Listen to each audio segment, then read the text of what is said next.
Speaking to a young father the other day who told me that his 10-year-old daughter had spent 20% of her life under COVID health restrictions. We cannot remain at a heightened state of emergency forever. We have to begin to heal. And so Alberta will move on, but we'll do so carefully. We'll do so prudently. We will do so only if it does not threaten the capacity of our healthcare system. So our plan will involve 3 steps, starting with easing restrictions on activities and situations that have been shown to be lower risk throughout the pandemic. The first starts with children and youth. Step 1 will remove almost all restrictions affecting children, including removing the mask mandate for all K-12 students effective this weekend. Outside of the school setting, kids 12 and under will now be exempt from the general mask mandate that will continue to apply in indoor settings for approximately 3 weeks to come. As I have long said, kids have been subjected to a heavy and I think unfair burden throughout the pandemic. And it is given the very low threat that COVID-19 poses to the health of children. It is no longer justifiable after 2 long years to continue to disrupt and restrict the normal lives of kids. It is time to let kids be kids. And I am determined to ensure that should we ever have to come back to any kind of measures in the future, God forbid, that we will not affect the wellness, the freedom, and the normal lives of kids. Step 1 will also end the restriction exemption program in its entirety, effective midnight tonight.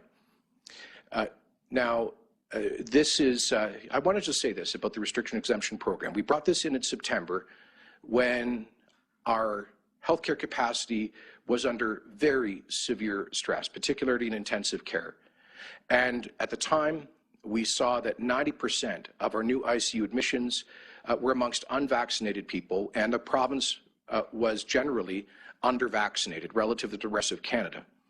We simply had to do something urgent to prevent a catastrophe in intensive care and in our hospitals generally.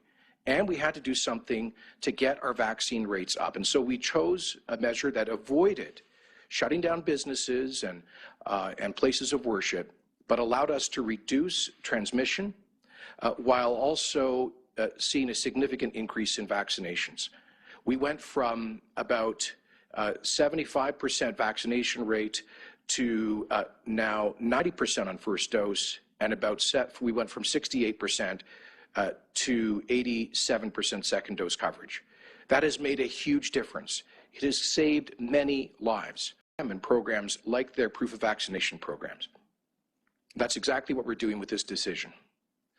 Finally, step 1 will remove capacity limits with a focus on hospitalizations. If and only if we continue to see a downward trend in hospitalizations, we will then proceed to phase 2. Our current target date for phase 2 is March the 1st, at which point we plan to lift most remaining restrictions, including the indoor mask mandate, the requirement to work from home, and remaining capacity limits. Following this stage, we will take more time to monitor trends, again with a focus on whether pressure on our hospital system is manageable. When it is safe to do so, we would then proceed to stage 3, which would be to eliminate all remaining public health measures at that point. So let me add an important caveat. If the current trends reverse themselves, and if we see a significant and sustained increase in pressure on our hospitals, we may have to pause some of these measures. But we are determined to get our life back to normal, doing so in a way that ensures that a hospital bed is there for everyone who needs one. And that is why a big part of the upcoming provincial budget later this month will be about increasing the capacity of Alberta's healthcare system. Because despite the sometimes heroic efforts of our fantastic frontline healthcare professionals over the past 2 tough years, the same 2 years have spotlighted serious shortcomings in the Canadian healthcare system, which we simply must address, beginning with the federal government paying for its share of an increasingly costly and complex modern healthcare system with an aging population. So I very much hope that today's long-awaited optimism this announcement rather gives a sense of optimism and hope to Albertans. I know that some will say this is too much change and that we are moving too fast. But please keep in mind that we have the benefit of a few weeks being behind a few weeks of other jurisdictions, such as the United Kingdom, and we can watch what happens as they return to a regular way of life.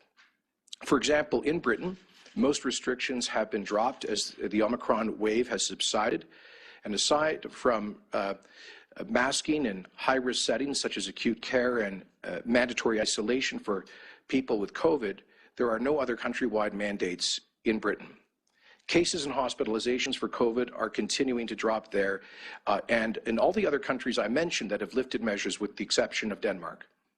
While we are closely monitoring what other places are doing, and have no doubt, please do have no doubt, that our plan is focused on the data here in Alberta. It ensures that we will remain sure-footed, ever aware of what is happening in our own healthcare system, and maintaining protections for those most at risk until the very end of this plan for getting back to normal. So we are moving carefully, we are moving with confidence. While we are working towards an end to restrictive measures and the damage that they impose, I want to be clear. None of this is an end to COVID-19. New variants will arrive, and we will still see times when cases are higher in the province. We will likely also see times when there is additional pressure on the hospitals. But restrictions, mandates, and those kinds of interventions will not and must not become a permanent feature of our lives.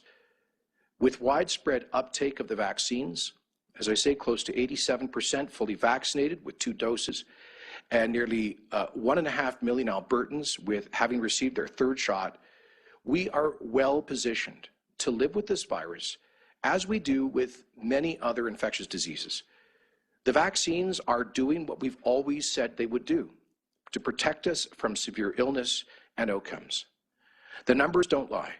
Over the past 3 months, the rate of COVID-19 deaths of healthy but unvaccinated individuals in Alberta is over 7 times more than those who have been fully vaccinated. When this previously healthy but unvaccinated group is compared to those who have been fully vaccinated and boosted with their 3rd shot, the comparison widens. The rate of unvaccinated deaths is approximately 17 times that of people who have been fully vaccinated and received a 3rd shot. We have been strongly encouraging Albertans to get vaccinated because we know it works, and we want to keep you and those around you safe. So now that the overwhelming majority of Albertans are protected, we are confident that we can begin to ease restrictions while preventing undue strain on our healthcare system. And we are not returning to normal all at once. So please continue to exercise good judgment and make smart decisions, decisions that make sense for you and your family. Our acute care system is still under real stress, and we may still see waves of COVID-19 come and go, as I've said, in the months ahead. But we will always need to protect the most vulnerable and may need to adjust as we start this transition. The virus has certainly left all of us bruised, but we are not broken. We Albertans are never broken. We are always resilient.